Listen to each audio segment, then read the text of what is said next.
Rwy'ch chi'n niweddio. Dyn ni'n dechrau'n cyfarfod arglwydd ac yn diolch i ti am gwmni'n gilydd. Dyn ni'n diolch i ti am gael dod a chyfarfod yn yn cartrefi fel hyn, ond dod o gwmpas yr hyn sydd yn oedfa yn gyfarfod o addoliad unio dat. A dyn ni'n dod ac yn cyflwyno'n calonau i chdi. Dyn ni'n gwybod bod ni wedi'n tristau'n ystod yr wythnos gan newyddion golli ffrind ac aelod yn Nerys. Dyn ni yn gofyn i ti fod yn agos iawn at ei theulu hither rwan yn ei cysuro nhw arglwydd ac yn ei tywys nhw drwy yr dyffryn tywyll yma maen nhw wedi cael eu hunain. Let's end the problem, let alone start. I deny that in this things have changed. Nhw wedi dy hun arglwydd Iesu. Gofyn i ti fendithio'n cyfarfod ni ac yn gofyn i ti yn harwain ni trwy dair mwyn denw. Amen. Rwan te, dyn ni'n mynd i roi chi ar mute am y tro. Mae'r rhan fwyaf ohonoch chi ar mute, dweud y gwir. A Nan yn gallu gwneud hynny, ddau beth yn cofio lle mae o. Honna ni. Ac mi wnawn ni rannu'r sgrin yma. Da chi'n cofio heddiw, bod ni wedi cael Santes Dwynwen ar y 5:20 o Ionawr, mae hi'n ddydd Sant Ffolans ar draws Ewrop a'r byd i gyd. A dyn ni, fel mae hi'n digwydd, yn dod at y Gwynfyd yma sydd yn sôn am y pyr o Galon, neu pyr ei Calon, a'r addewid hyfryd yna. Un o'r addewidion mwyaf o bosib yn y Gwynfydau, oherwydd cant weld Dduw. A dyn ni'n dod, mae hwn yn chweched egwyddor yn y Gwynfydau yma. Egwyddor y Teyrnas, dyn ni'n cael yn gwahodd i mewn iddo fo, ac mae Iesu ni baratoi ar yn cyfer ni. Ac mi glewn ni gannu'r trefniant o'r emyn yma, di o dweud y gwir, gan Owain Edwards, emyn Williams, Boed fy nghalon iti'n deml. A dyn ni'n golygu lot o bethau wrth i ni sôn am yn Calon. A mae'r Calon yn gallu dal lot o bethau ac yn le lle mae'n teimladau ni, a'n emosiynau ni, a pwy ydyn ni yn y bôn yn cael ei mynegu hefyd. A teml bod hwnnw'n le lle mae Duw yn gallu preswylio ac mae eisiau preswylio yn y calonau ni neu bob un ohono ni.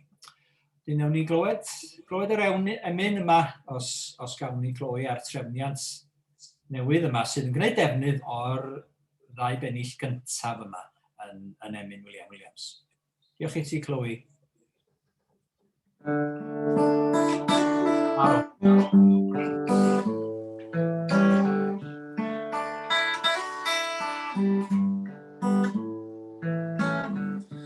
Boed fy nghalon iti'n deml, boed fy ysbryd iti'n nyth, ac o fewn y drigfan yma, aros Iesu, aros byth gan mae gwedd wastadol. Hyd y bresennol debyg. Bydd o'r cwbl am gwmpeini pyr fyny.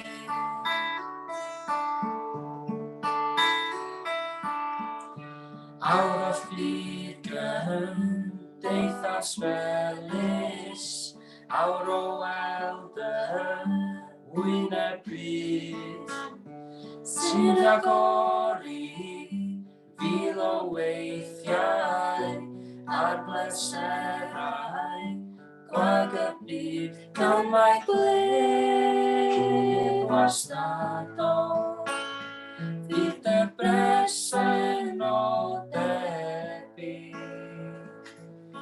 Mi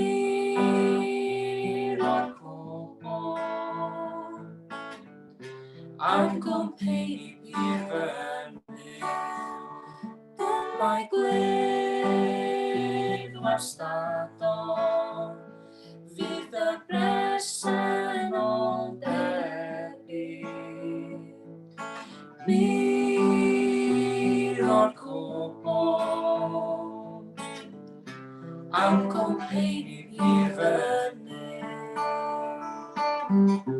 Am cwmpein i'r fyny. Am cwmpein i'r fyny.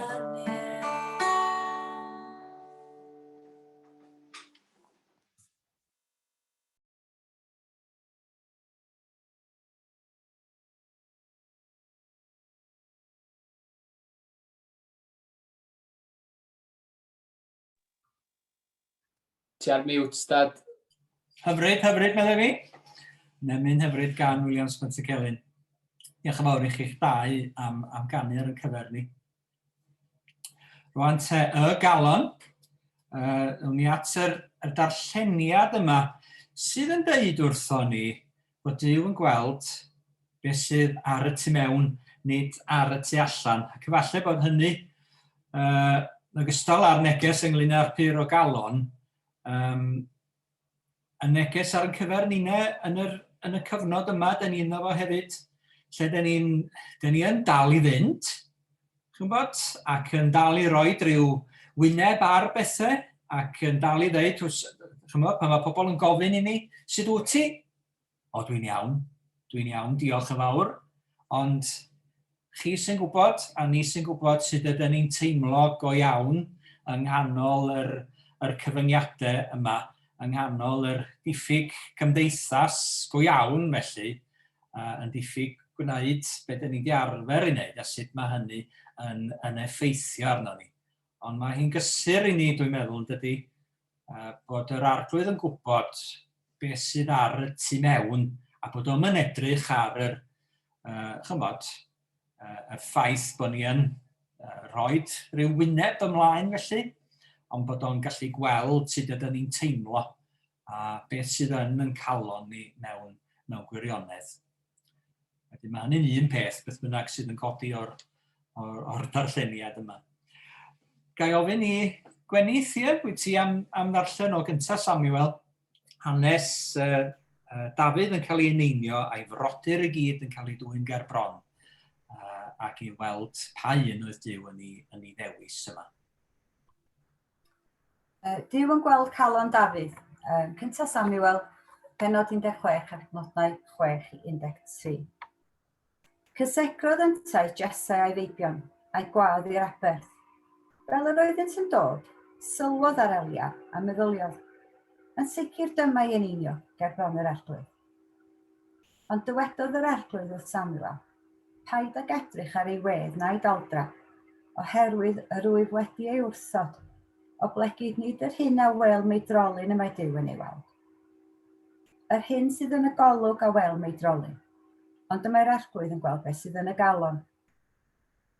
Yna, galwodd Jesse a Mabinadab a'i ddwyn ger bron. Ond dywedodd Samuel, nid hwn chwaith a ddewisodd yr arglwydd. Yna, parodd Jesse i Sama ddod, ond dywedodd Samuel, nid hwn chwaith a ddewisodd yr arglwydd. A pharodd Jesse i 7 o'i feibion ddod ger bron Samuel, ond dywedodd Samuel wrth Jesse, ni ddewisodd yr arglwydd yr un o'r rhai hyn. Yna, gofynnodd Samuel i Jesse, ai dyma'r bechgyn i gyd? Atebodd yntau, mae'r ieuengaf ar ôl yn bugeilio'r defaid.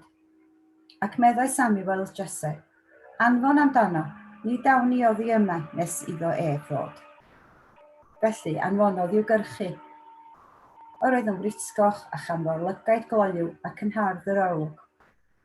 A dywedodd yr arglwydd, tyrd, eneinia oherwydd hwn ydyw. Cymerodd Samuel y corn olew, a'i eneinio yng nghanol ei frodyr, a disgynnodd ysbryd yr arglwydd ar Dafydd, o'r dydd hwnnw mlaen. Yna, aeth Samuel yn ôl i Rama.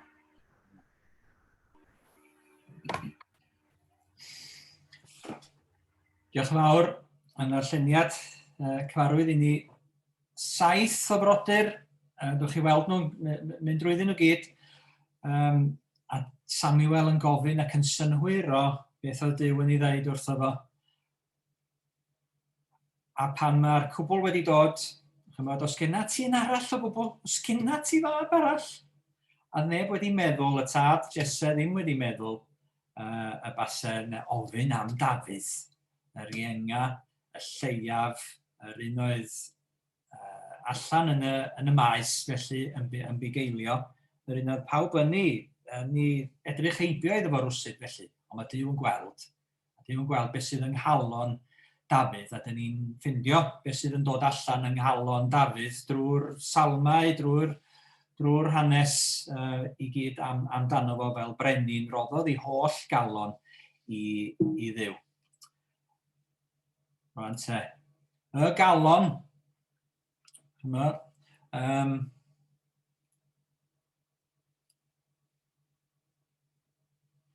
ac mae Nan wedi prynu'r stwff yma, ddim os da chi'n gallu weld o, oherwydd bod o ar offer, punt yr un. Love Hearts Carex Fun Edition. Yn i olchi dwylo. Ac bod o'n dweud Love Hearts, ac i fod o'n binc, golchi dwylo y mae hwn, ac nid golchi dim byd arall, a dyna dyn ni'n ynglyn â fo gymaint y dyddiau yma, dydyn? Faint o weithiau ydych chi'n golchi'ch dwylo dyddiau yma, dyn ni wedi ail ddysgu golchi'n dwylo. Oherwydd y feirws yma sydd yn gwmpas felly. Ond, dydy'r golchi dwylo yn gwneud dim byd yn y diwedd i'r hyn sydd ar y tu mewn, ac mi gawn ni weld hynny yn y man. Rhai ohonoch chi'n gwybod mwy na ei gilydd ynglyn â'r galon. A rhai ohonoch chi'n gwybod beth yw'r sŵn yna hefyd. Ein peiriant coffi. Mae coffi yn dda i'r galon, chdi bach ohono fo, medden nhw, yn cadw hi i fynd. Ond dyma rhai ffeithiau ynglyn â'r galon, y cardia felly. Yn Groeg, cardia, cardiology a cardiac ydy'r termau yna am ymdrin ar galon. Bod hi'n curo, dibynnu faint mor galed ydych chi'n ei gweithio hi, bod hi'n curo rhwng 60 a 100 o weithiau y munud, a bod hwnnw'n mynd lawr wrth i chi gysgu. Lawr i ryw 20, dyna pam bod angen i ni gysgu, mwyn i'r galon gael gorffwys, mae'n debyg. Ac felly, o gyfrifo hynny, mewn blwyddyn mae'r galon yn curo hyd at 50 miliwn o weithiau. A dyma ffaith ddiddorol oedd yn synnu fi, oedd bod hi yn gallu pwmpio hyd at 2,000 o alwyni o waed mewn diwrnod. Chymod, se chi'n pwmpio, oedd gynna i bwmp yn y twbyn pwll oedd yn yr ardd hadwytha yma, ac oedd hwnnw'n pwmpio gan glanhau y dŵr yma.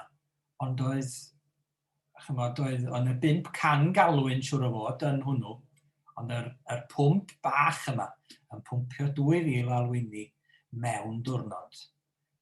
A'i maint hi, mae hi, os ydych chi eisiau dangos eich dwrn, pwy bynnag ydych chi, dyna di maint y galon.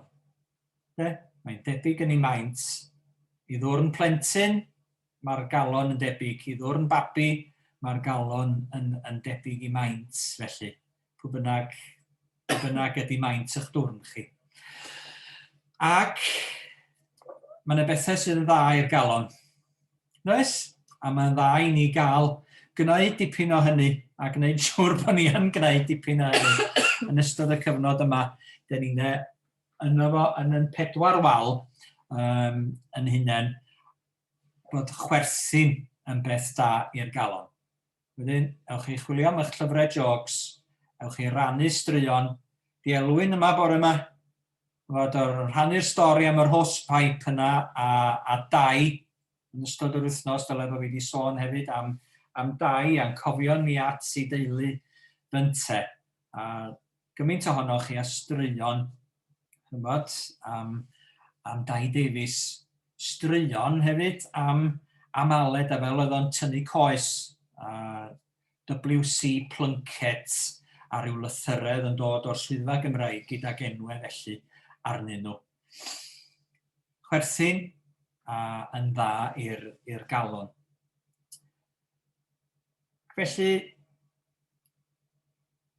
da ni'n dod at yr ymadrodd yma yn yr Gwynfydau rwan, ac yn meddwl yn gyntaf am y galon, ac wedyn am ei chyflwr hi ac am ei ffurfdeb hi, ac yna hefyd am yr addewid hyfryd yma sydd i'r rhai pyr o galon. Yr addewid mawr yma, y canu weld Dduw.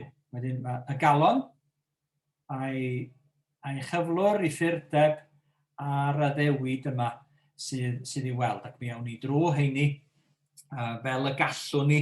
Daliwch efo fi ar y siwrne fach yma.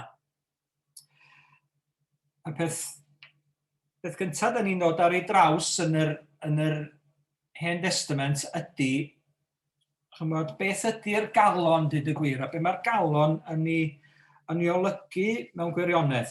Beth ydy hi? Da ni wedi cael yr ystadegau ynglyn â beth ydy'n calon ni o gig a gwaed, ond be mae'r ysgrythyr yn ei olygu pan mae o'n sôn am y galon, ac felly y pyr o galon. Be di'r galon yn y fan yna?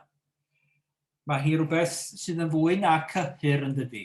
Mae hi rhywbeth sydd yn dal yn teimladau ni i gyd. Mae hi'n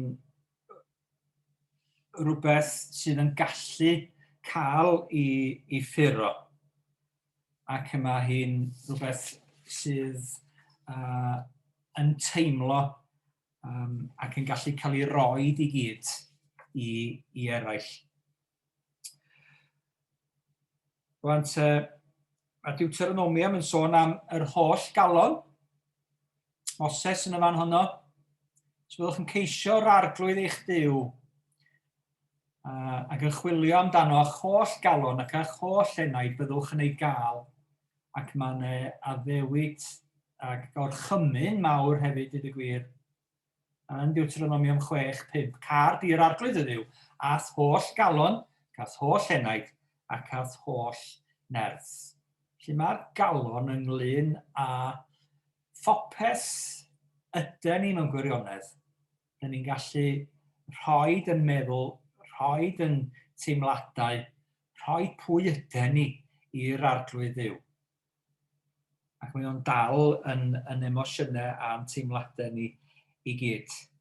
Ac mae o'n cyfeirio at pwy ydyn ni hefyd, bod ni'n rhoi pwy ydyn ni i Dduw.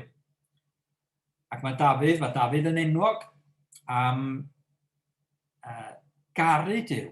Nid gyda rhyw damed bach o'i galon, nid rhoi rhyw fymryn ohoni hi, rhyw damed ohoni felly, ond caru Duw. A clodforaf di, meddwl fo yn y salm arbennig yna, clodforaf di am holl galon, cana fawl i ti yng ngwydd diwiau.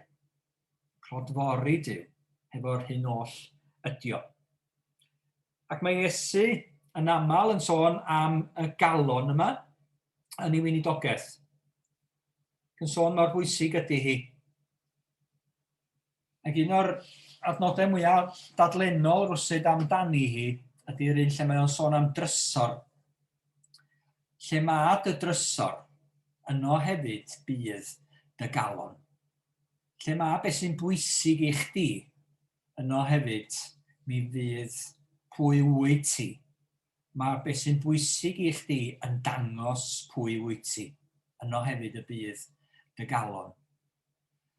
Ac mae'n sôn am yr Phariseiaid yna, yn dydi, sydd yn hoffi pwysleisio yr allanol a'r golchi dwylo, a'r bod yn ymddangos yn lan felly, ond sydd mewn gwirionedd heb fod wedi'w glanhau ar y tu mewn. Ac mae o'n ei galw nhw yn rhywbeth reit sarhaus mewn gwirionedd, epil gwiberod, meddwl fo amdanyn nhw. Gallwch lefaru pethau da a chwi'ch hunain yn ddrwg, oherwydd yn ôl yr hyn sy'n llenwi'r galon y mae'r gennau'n llefaru. Dyn da, yn y drysor da yn cael ei ddwyn allan bethau da, a'r dyn drwg o'i drysor drwg yn dwyn allan bethau drwg. Mae'r hyn yden ni, dda neu'n ddrwg, yn dod allan o'r galon. Ond mae yna broblem yn y fan yma. Problem wrth sôn am y galon ydy bod y Beibl yn sôn amdani hi fel rhywbeth sydd wedi i'w effeithio, fel rhywbeth sydd wedi i gwneud yn ddrwg bod yna hunan dwyll yn perthyn iddi, bod hi angen i glanhau o'r cochwyn. Mae'r galon yn fwy i thwyll a thu hwnt i achad. Pwy sydd yn gallu ei deall hi? Pwy sy'n gallu deall calon pob un ohono ni yn iawn? Pwy sy'n deall beth sydd ei angen arni hi? A Jeremia sydd yn dweud hynny, oherwydd bod Duw yn dangos iddo fo, bod o yn gallu glanhau a chwilio y galon hefyd. A dyna dyn ni'n ei ddysgu pan mae'r diliw yn digwydd.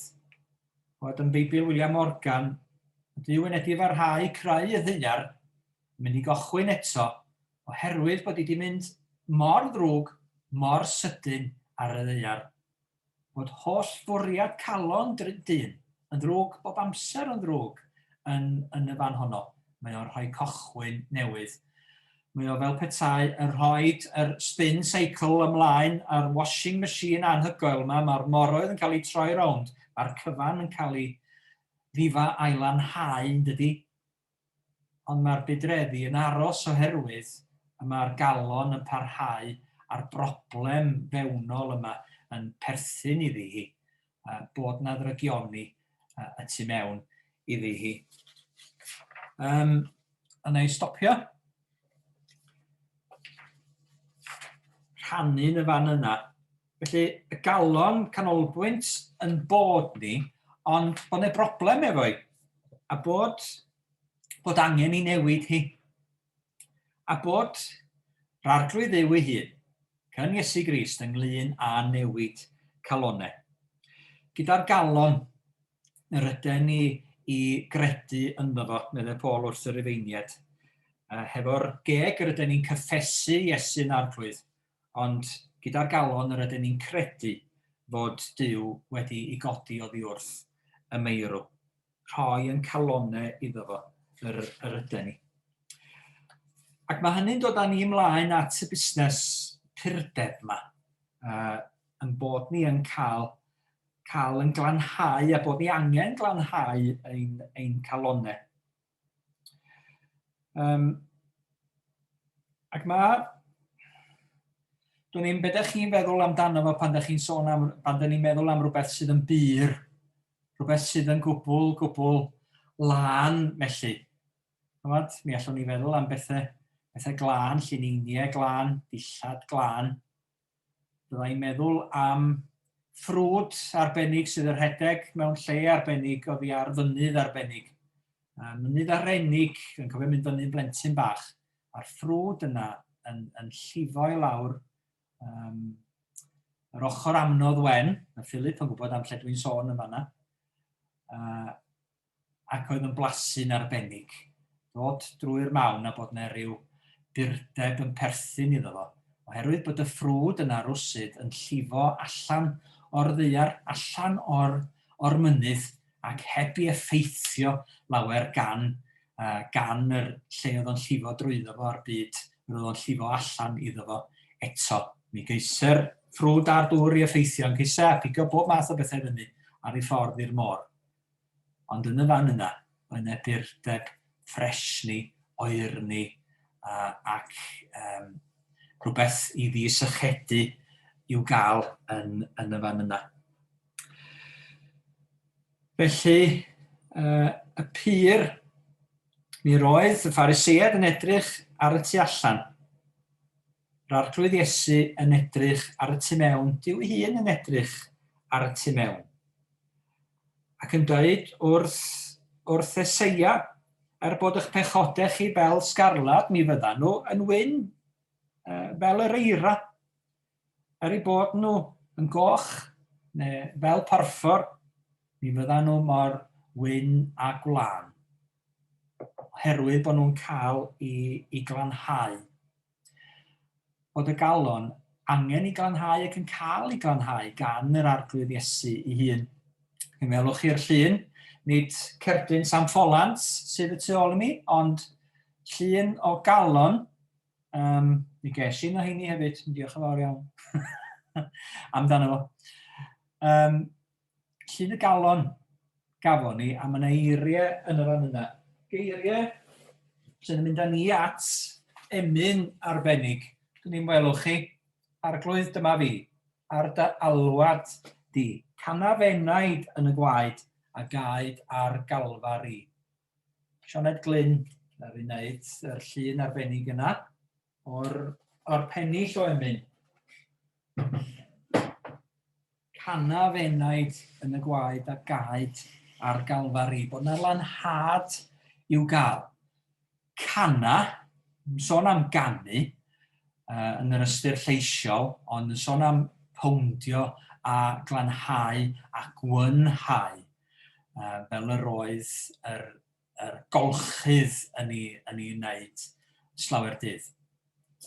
Bod yr arglwydd Iesu hun yn canu yn heneidiau ni, yn canu pwy ydyn ni, yn canu, yn glanhau, yn puro ein calonau ni. Cael yn golchi a bod angen i golchi nhw hefyd. A bod angen i golchi nhw yn y gwaed yna sydd yn llifo o galfari. Mae yna lawer o waed yn pwmpio, yn y galon o gig a gwaed. Mae calon yr arglwydd Iesu wedi pwmpio teg atom ni. Ac mae waed o wedi dywallt trosom ni ac yn glanhau ninne. Mae o wedi rhoi i fywyd yma'r gwaed yna'n cynrychioli i fywyd o, yn dydi. Wedi rhoi i fywyd mwyn glanhau yn calonau a natur ninne. A rhoi i ni byrdeb gyda ef. Ac o fod felly, o gael yn puro, nid o geisio bod yn dda, a ceisio cyrraedd rhyw safon felly, ond cael yn puro ganddo ef, mae'r addewid yma yn dod, a byddwn ni yn gweld Duw. Ac mi roedd yna lawer, a mi roedd Moses yn arbennig.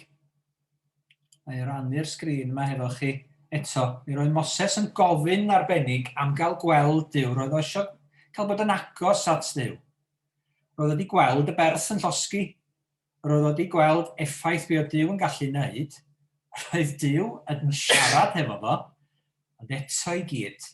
Oedd o eisiau mwy ac eisiau gweld Duw ac yn gofyn y cwestiwn yna, dangos i mi dogoniant, meddwl fo, yn Exodus 30 a 3. Ac mae Duw yn dweud, wel, mi wna i'r hyn oll ydw i basio heibio i chdi, ond cheidi ddim mo'n weld i, achos, meddwl o'n y fan yna, ni chai weld fy wyneb oherwydd ni chaiff neb fy ngweld a byw. Bydd o'n ormod i chdi. Felly, mae Duw yn ei roed o mewn holl yn y graig, mi welwn ni graig y fanna, falle'n wir na fanna oedd Moses ar y pryd. A mae'n cael ei osod mewn holl yn y graig, ac mae Duw yn trefnu i'w holl ogoniant basio heibio iddo fo. Ac iddo fo weld nid i wyneb, ond cei weld fy nghefn, ni chai weld, ni welir fy wyneb. Bod o'n ormod i ni. Ond yn Iesu Grist mae o'n dweud wrthon ni bod o wedi gweld Duw. Medde Ioan ar ddechrau Efengil, nid oes neb wedi gweld Duw erioed, yr unig un ac yntau gyda Duw, yr hwn sydd yn mynwes y tad, hwnnw a'i gwnaeth yn hysbys. Mae Iesu wyneb yn wyneb a Duw, mellwn ni feddwl am y drindod yna, yn wynebu ar ei gilydd yn dad mab ac ysbryd glân, yn gweld ac yn mwynhau gweld wyneb i gilydd. Ac mae Iesu yn dangos i ni wyneb Duw i hun, ac mae o'n dangos i ni beth mae'n ei olygu i weld Duw hefyd mewn gwirionedd.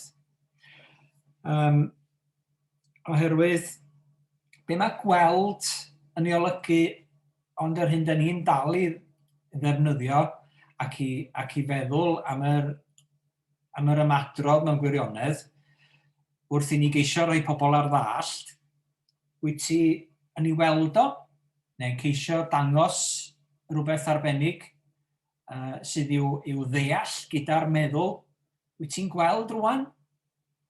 Ceisio esbonio rhywbeth, ac yn dweud, wyt ti'n gweld beth sydd gennau? O'n i'n dweud felly, ac yn yr ystyr yna hefyd, yr ydyn ni yn gweld Duw, ydyn ni'n gweld ei ffordd o, allwn ni weld beth mae hi'n ei olygu, ac nad ydyn ni'n gallu weld o falle gyda'n llygaid naturiol, ni allwn ni weld Duw ei hun. Nid yn gymaint, fel mae pennod gyntaf Rufeiniaid yn sôn bod pawb yn gallu gweld ôl llaw Duw ar waith o'n cwmpas ni, mae hynny'n amlwg i bawb sydd â llygaid naturiol i weld, ond bod ni yn gallu gweld rhywbeth dyfnach, yn gweld bwriadau Duw, gweld ffordd Duw, gweld trwy lygaid ffydd Duw ei hun. O'n i'n cael y fraint dy Gwener o gymryd angladd gwraig o'r enw Margaret Williams, oedd wedi mynd yn ddall ers blynyddoedd, ac yn ei chofio hi yng Nghapel y Waun yn Gwernaffield yn canu gyda'i chwaer yno, yn dal y llyfr Emynau, gyda'i chwaer Mair, ac ddim yn canu llawer ei hun, ond mi allech chi wybod bod hi'n mwynhau y canu. Oedd hi wraig o ffydd, Gymraeg oedd yn dal i weu ag ati a tuag at bob math o elusennau. Ac oedd ffydd wedi'w chynnal hi drwy amryw o anawsterau yn ei bywyd. A chymod, gwybod bod y wraig honno yn ddall, yn gallu gweld Duw, yn gweld trwy lygaid ffydd yr arglwydd yr oedd hi'n canu amdano fe na lle hi weld y geiriau bellach, ond gweld yn y fan yna gyda'i chalon yr arglwydd ei hun. Ac felly, dyn ni'n dod ac yn gofyn y cwestiwn yma, falle, ar y diwedd. Sut mae glanhau y galon? Sut mae y dod a gweld Duw?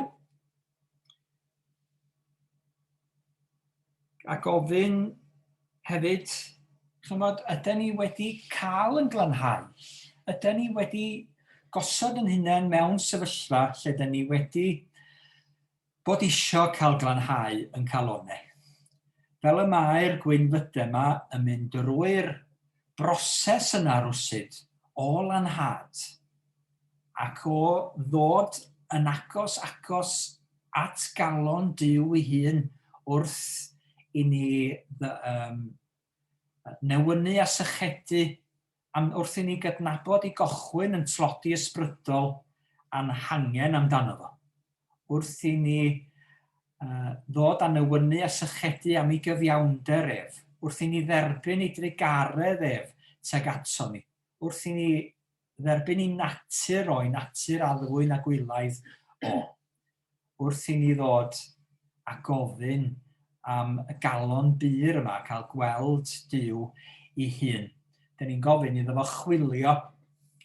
chwilio ni, a gwybod beth sydd yn nyfnder yn calonau ni.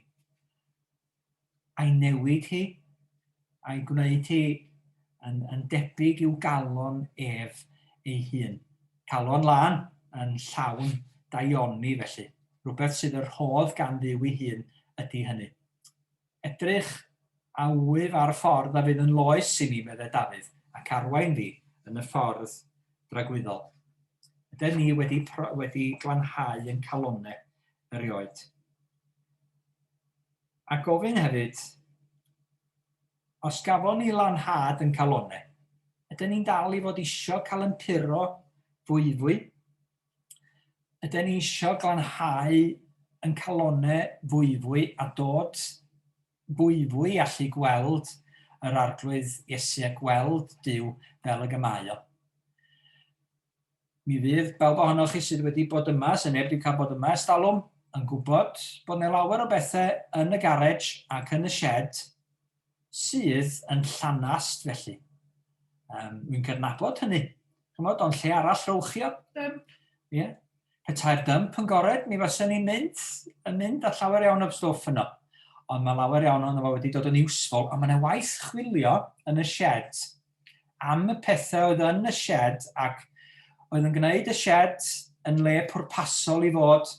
Mae'r fainc oedd yno wedi'w chuddio gan bob math o bethau. Mae'r feis oedd yno wedi'w chuddio o dan bob math o bethau. A'r hyn ydy'r shed i fod wedi'w chuddio gan bob math o bethau eraill rwsyd. A mae'n waith clirio yno. Oes yna waith clirio ar yn calonau ni'na hefyd, mwyn iddyn nhw gael rhodio mewn purdeb, mwyn i ni'na gael gwneud a bod fel yr ydyn ni wedi'n cynio i fod, gyda chalon lan i garu'r arglwydd Dduw a'n holl galon. Cymryd yn glanhau mwyn i ni'na gael bod yn byr o galon hefyd. Ydyn ni am weld Duw, ac ydyn ni am weld ei holl ffyrdd a byw yn ei ffordd o, yn byw bob dydd. Dyna, dyn ni'n gofyn wrth i ni ofyn am galon lan hefyd. Galon lan sydd yn llawn daioni, tecach yw na'r lili glos. Does ond calon lan all canu'r dydd a chanu'r nos. Eiriau cyfarwydd, eiriau da ni'n mynd drostyn nhw'n ddifeddwl, ond yn eiriau hefyd chwarae teg i wirosydd dros 100 mlynedd yn ôl, sydd yn mynd â ni at galon y mater ac sydd yn dweud bod rhaid i'n calonau ni fod yn lan mwyn i ni gael gweld Duw. A dydyn ni ddim yn ei glanhau hi'n hunain. Nid wrth fel golchi dwylo, ond Duw ei hun trwy waed Iesu Grist sydd yn puro yn calonau ni'na. Mi air bach o weddi ac yna mi gliw ni yr emyn yma yn cael ei chanu. O Dduw ein tad, dyn ni'n diolch i ti am dofal ohono ni. Yn diolch i ti bod ti'n deall ni yn fwy na neb na dim arall. Oherwydd mae ti yn llunio ni a'n creodd ni. Yn creodd yn calonau, yn creodd ni ymateb i chdi. O Dduw ein tad, os na roddon ni'n calon yn llwyr i chdi erioed, helpa ni wneud hynny rwan, i roi yn hunain yn llwyr gan wybod, mae dy ffordd di sydd orer yn cyfer ni, yn bod ni yn cael yr addewid hyfryd cyflawn yma, o dy weld di o roed yn hunain calonau'n llwyr yn eiddo i ti. Cymer Iesu, cymer yn calonau ni, cymer yn serchiadau ni yn lan.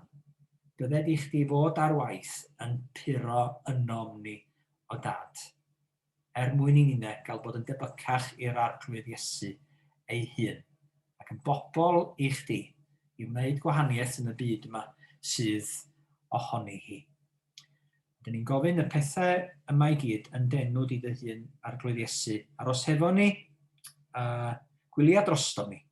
Gwyliau dros bawb sydd yn anwyl ato ni. Oherwydd gofyn nhw'n y cyfan yn denw arglwydd Iesu. Amen.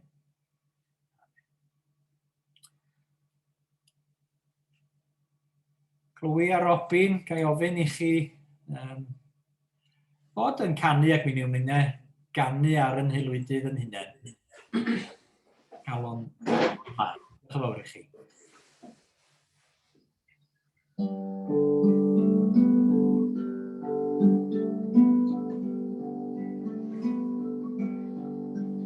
Nid dwi'n gofyn bywyd moethusau y byd a'i merlau man, gofyn rŵan Calon onest, calon lan. Calon lan yn llawnau ni, teg a chiw na'r lili glos. Dim ond calon lan allganu, canu'r dydd a chanu'r nos. Gyda nhw'n olyn bydol, chwimad ennydd iddo sydd. Golyn calon lan rinweddol, yn dwybyddol enw fydd. Calon lan yn llawnau ni, teg a chiw na'r lili glos. Dim ond calon lan allganu, canu'r dydd a chanu'r nos. Gwyn a Boed yn ymuniad, Gwyn yn nef a'r afain can. A ni ddew mwyn fe'n heidwad, roddi ni galon lan. Calon lan yn llawnau ni, teg a chiw na'r lili glos. Dim ond calon lan allganu, canu'r dydd a chanu'r nos.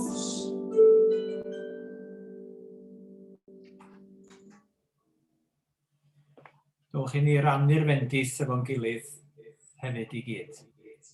Gras ein harglwydd Iesu Grist, a chariad Dduw, a chymdeithas yr ysbryd glân, a byddo gyda ni. Awr hon hyd byth.